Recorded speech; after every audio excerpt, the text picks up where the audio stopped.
Hello viewers, আপনারা সবাই কেমন আছেন? আশা করি ভালো আছেন। আমিও ভালো আছি। তো বিডি জব স্টাডি চ্যানেলের পক্ষ থেকে আপনাদের সবাইকে আন্তরিক শুভেচ্ছা ও অভিনন্দন।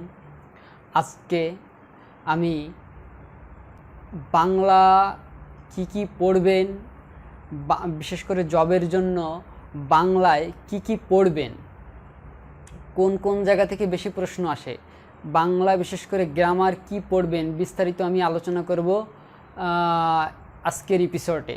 তো আজকে সাথেই থাকুন ভিউয়ার্স আর দেখতে থাকুন।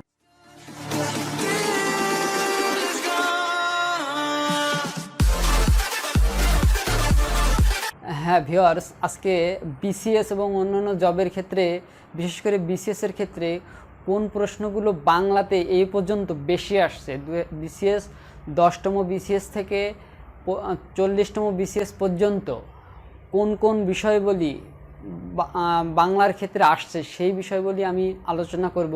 তো সাথেই থাকুন আর দেখতে থাকুন। বিসিএসের ক্ষেত্রে আসে মোট মার্ক হলো আপনার 35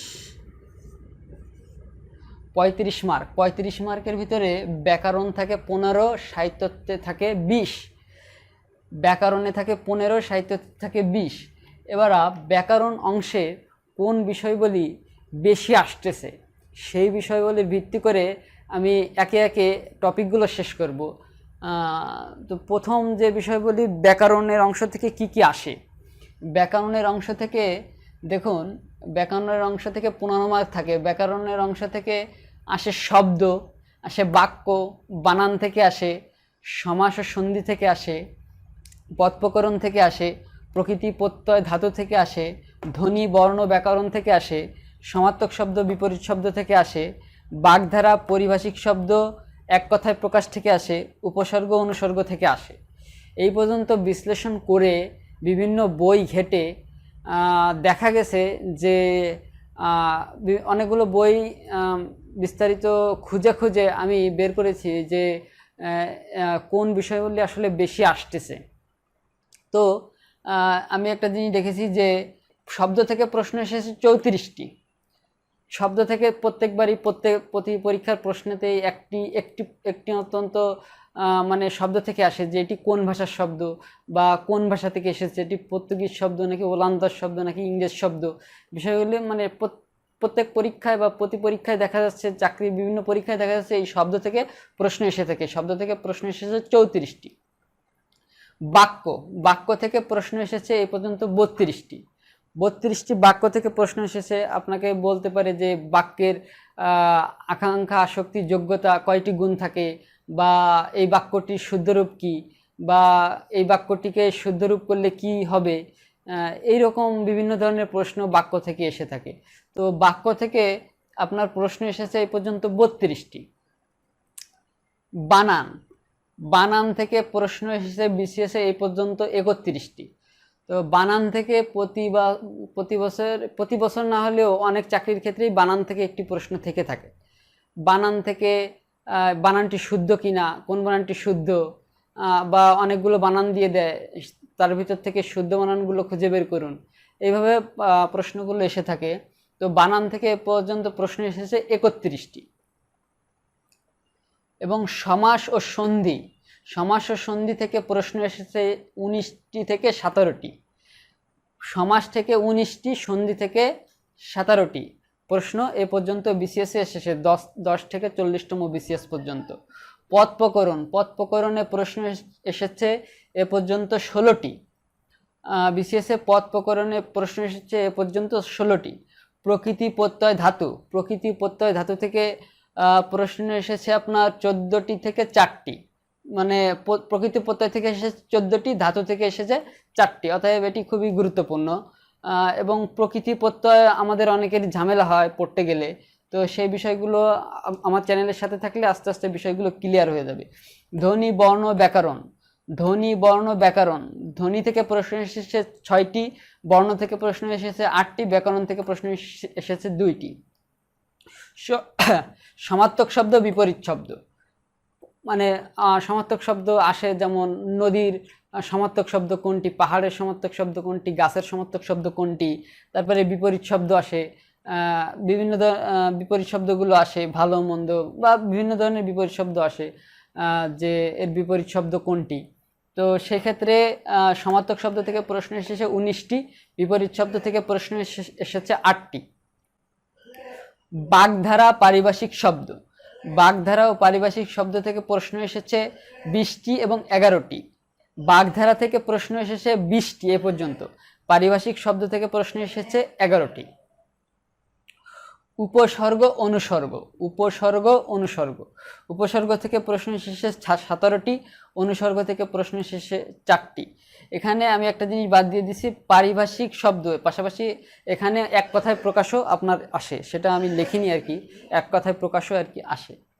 তো এই অ্যানালাইসিস করে দেখা গেছে যে এইভাবে বিসিএসে, গত বিসিএসে এইভাবে প্রশ্নগুলো আসছে এবং বিভিন্ন চাকরির পরীক্ষায় এই বিষয়গুলো বা গ্রামাটিক্যাল এই টপিকগুলোই বেশি বারবার আসতেছে। তার মানে আপনি এই টপিকগুলো পড়লে আপনার 90% বা 95% আপনার পুরো বিষয়টা ক্লিয়ার হয়ে যাবে, গ্রামাটিক্যাল বিষয়টা পুরো ক্লিয়ার হয়ে যাবে। তো আপনি এই বিষয়গুলো মোটামুটি আত্মস্থ আপনার করতে হবে। তাহলে শব্দ থেকে কয়টি প্রশ্ন বিসিএসে আসতে পারে তার একটা সম্ভাব্য বলা যায় যে আসলে যে কতটুকু আসতে পারে বা কয়টি আসতে পারে, এর একটা সম্ভাব্য, মানে আমি বলতেছি না এটি আসবে, কিন্তু সম্ভাব্য এটি আসার সম্ভাবনা বেশি। তো শব্দ থেকে সবচেয়ে বেশি আসছে, সেহেতু শব্দ থেকে 2টি প্রশ্ন আসতে পারে, শব্দ থেকে 2টি প্রশ্ন আসতে পারে, শব্দ থেকে 2টি প্রশ্ন আসতে পারে। বাক্য থেকেও প্রায় 2টি প্রশ্ন আসতে পারে, বাক্য থেকে কি বললাম, বাক্য থেকে 2টি প্রশ্ন আসতে পারে। বানান থেকেও 2টি প্রশ্ন আসতে পারে।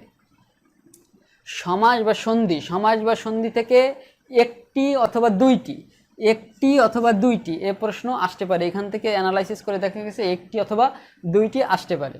পদ প্রকরণ, পদ প্রকরণ থেকে আপনার 1টি থেকে 2টি, 1টি থেকে 2টি আসতে পারে, 1টি থেকে 2টি আসতে পারে। এখান থেকে 1টি থেকে 2টি। এবার প্রকৃতি প্রত্যয় এবং ধাতু, প্রকৃতি প্রত্যয় থেকে 1টি, ধাতু থেকে 1টি, প্রকৃতি প্রত্যয় থেকে 1টি, ধাতু থেকে 1টি, অর্থাৎ 1টি থেকে 2টি এখানে আসতে পারে। ধ্বনি বর্ণ ব্যাকরণ, ধ্বনি বর্ণ ব্যাকরণ থেকে 1টি থেকে 2টি, আপনি এখানে 1টি থেকে 2টি প্রশ্ন পেয়ে যাবেন, 1টি থেকে 2টি। বিসিএসের ক্ষেত্রে 1টি থেকে 2টি, অন্যান্য জবের ক্ষেত্রেও একই রকম, কারণ বিসিএসকে বলা হয় মাদার অফ জব, মানে সকল জবের মা। তার মানে আপনি বিসিএস কমপ্লিট করলে আপনার সব কিছু কমপ্লিট হয়ে যাবে।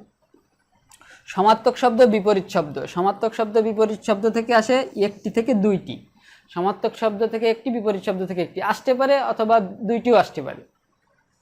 বাগধারা পারিভাষিক শব্দ এক কথায় প্রকাশ, এখান থেকে এক কথায় প্রকাশটা আমি লিখিনি, এখানে এক কথায় প্রকাশ হবে, এক কথায় প্রকাশ। এক কথায় প্রকাশ থেকে বাগধারা পারিভাষিক শব্দ থেকে আপনার প্রশ্ন আসবে 2 থেকে 3টি, ম্যাক্সিমাম প্রশ্ন আসবে 2 থেকে 3টি। উপসর্গ অনুসর্গ, উপসর্গ অনুসর্গ থেকে আপনার প্রশ্ন আসতে পারে 1টি থেকে 2টি। তাহলে দেখেন 15টি প্রশ্নের ভিতরে এই প্রশ্নগুলো যদি আসে, এই প্রশ্নগুলো যদি আসে, সেই ক্ষেত্রে আপনি এইখান থেকে যদি আপনি সবগুলো ভালোভাবে কমপ্লিট করতে পারেন, তাহলে এখান থেকে আপনার প্রায় প্রশ্ন পাবেন 13টি। কতটি বললাম? আপনি এখান থেকে প্রশ্ন পাবেন 13টি। তো ভিউয়ার্স, এবার দেখুন সাহিত্য থেকে আসলে কোনটি থেকে আসলে সাহিত্যের কোন অংশ থেকে আসলে প্রশ্ন আসছে, বিগত সালে সাহিত্যের কোন অংশ থেকে প্রশ্ন আসছে। যেমন সাহিত্যের অংশ চর্যাপদ, চর্যাপদ থেকে এ পর্যন্ত প্রশ্ন আসছে 14টি। সনাতনদের রচিত সাহিত্যকর্ম, সনাতনদের রচিত সাহিত্যকর্ম বলতে শ্রীকৃষ্ণ কীর্তন, তারপরে মঙ্গল কাব্য, এগুলো আর কি, মঙ্গল কাব্য, মনসা মঙ্গল, এই মঙ্গল কাব্য, তারপরে শ্রীকৃষ্ণ কীর্তন, এই যে বিষয় যে কাব্যগুলো, এই কাব্যগুলো হলো সনাতনদের রচিত সাহিত্যকর্ম। তারপরে আবার সনাতনদের রচিত সাহিত্যকর্মের ভিতরে রয়েছে মহাভারত, তারপরে সংস্কৃততে আপনার রচিত হয়েছে মহাভারত, তারপরে রামায়ণ, এগুলো হচ্ছে সনাতনদের রচিত সাহিত্যকর্ম। এখান থেকে প্রশ্ন সব মিলিয়ে বলতে হবে এটা মুসলিম রচিত সাহিত্যকর্ম। মুসলিমদের রচিত সাহিত্যকর্ম বলতে আরাকান সাহিত্য, অনুবাদ সাহিত্য, মার্শিয়া সাহিত্য, নাথ সাহিত্য, এই যে সাহিত্যগুলো, এই সাহিত্যগুলোকে বলা হচ্ছে মুসলিমদের রচিত সাহিত্য। যেমন শাহ মোহাম্মদ সগীর, আলাওয়াল, ঠিক আছে, যারা রচনা করেছেন মুসলিম রচিত সাহিত্যকর্ম। আরাকান, অনুবাদ, মার্শিয়া। তারপরেও মধ্যযুগের অন্যান্য সাহিত্যধারা। মধ্যযুগের অন্যান্য সাহিত্যধারার ভিতরে রয়েছে নাথ সাহিত্য, লোকসাহিত্য, জীবনী সাহিত্য। এই সাহিত্যগুলো কে বলা হচ্ছে মধ্যযুগের অন্যান্য সাহিত্যধারা। মধ্যযুগের বিখ্যাত কবিগণ, মধ্যযুগের বিখ্যাত কবিগণ বলতে আলাওয়াল আছে, শাহ মোহাম্মদ সগীর, চণ্ডীদাস, বিদ্যাপতি, মুকুন্দরাম চক্রবর্তী, এই যে সব বিখ্যাত কবিগণ, এই কবিগণদের ভালো করে পড়তে হবে। তাহলে এই হলো মধ্যযুগের বিখ্যাত কবিগণ। তাহলে 2 থেকে 5 পর্যন্ত সনাতনদের রচিত সাহিত্যকর্ম থেকে মধ্যযুগের বিখ্যাত কবিগণ, এই কটা টপিক থেকে বিশেষে এই পর্যন্ত প্রশ্ন এসেছে 17টি। এবং রবীন্দ্রনাথ ঠাকুর থেকে প্রশ্ন এসেছে 39টি। কাজী নজরুল ইসলাম ও মাইকেল, রবীন্দ্রনাথ ঠাকুর থেকে 39টি, কাজী নজরুল ইসলাম মাইকেল থেকে এসেছে 23টি থেকে 11টি।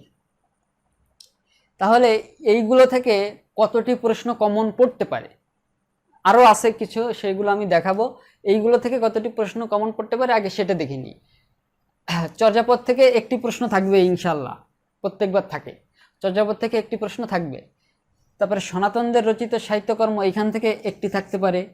মুসলিমদের রচিত সাহিত্য থেকে একটি থাকতে পারে। মধ্যযুগের অন্যান্য সাহিত্যধারা থেকে একটি থাকতে পারে। মধ্যযুগের বিখ্যাত কবিগণ থেকে একটি থাকতে পারে।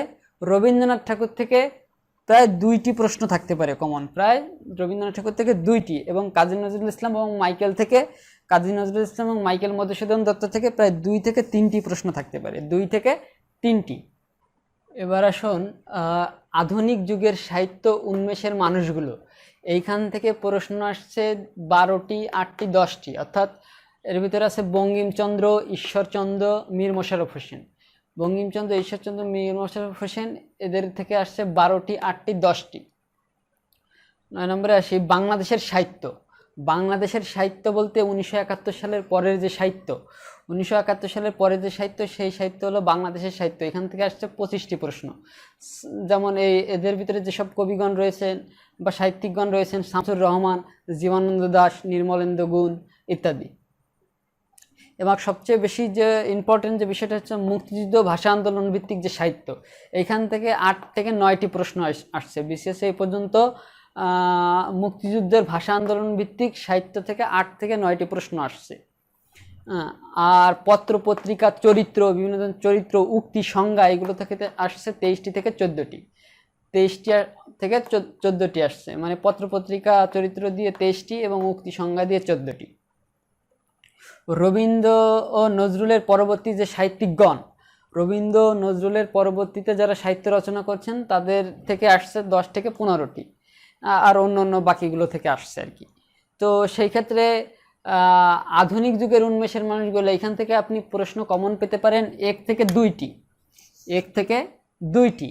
বঙ্কিমচন্দ্র, বাংলাদেশের সাহিত্য, এখান থেকে আপনি পেতে পারেন 2 থেকে 3টি। মুক্তিযুদ্ধ ভাষা আন্দোলন ভিত্তিক সাহিত্য, এখান থেকে আপনি পেতে পারেন 1 থেকে 2টি। এবং পত্র পত্রিকা চরিত্র সংজ্ঞা, এখান থেকে আপনি প্রশ্ন পেতে পারেন 2 থেকে 3টি। রবীন্দ্র নজরুলের পরবর্তী সাহিত্যগণ, এখান থেকে প্রশ্ন পেতে পারেন 1 থেকে 2টি। এবং অন্যান্য থেকে প্রশ্ন পেতে পারেন 1 থেকে 2টি।